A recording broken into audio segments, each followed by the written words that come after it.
एक गरीब मगर खुददार खानदान शहर के किनारे पुराने से मकान में रहता था। घर के 3 अफराद थे, दादाजी, दादी इमवाहे और बहू जैनब। शौहर शहर से बाहर मजदूरी के लिए गया हुआ था। जैनब सुबह सवेरे उठकर चूल्हा जलाती, दादी के पाँव दबाने के बाद दादा को दवा देती और फिर किचन में झुलसती गर्मी में खाना पकाती। दादी अक्सर कहती, बेटा ये गर्मी तो जान निकाल देती है, काश किचन में थोड़ी ठंडक होती। मोहल्ले की अमीर औरतें तंज करती, अरे जैनब तुम्हारे जैसे लोग तो गर्मी में ही तप कर खाना बनाते हो, इसी तो ख्वाब है। जैनब खामोश रहती लेकिन दिल में अल्लाह से बस इतनी दुआ मांगती, अल्लाह मेरे बुजुर्गों को सुकून दे दे। जादुई मोड़। एक दिन जैनब ने रास्ते में एक बूढ़े फकीर को रोटी दे दी।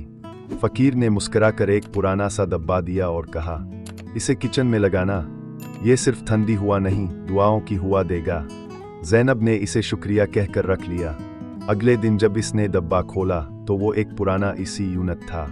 दादाजी ने बिजली का पुराना कनेक्शन जोड़ा और हैरत अंगेज तौर पर वो एसी चल गया। अब किचन ठंडा, बुजुर्ग खुश और मोहल्ला हैरान। वही अमीर औरतें जो मजाक उड़ाती थीं अब आकर कहती, जैनब हमें भी बताओ कहाँ से लिया एसी।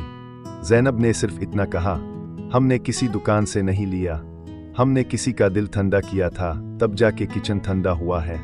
असल एसी वो नहीं जो दुकान से आता है, बल्कि वो होता है जो दिलों को सुकून दे, नियत, खिदमत और दुआ का एसी।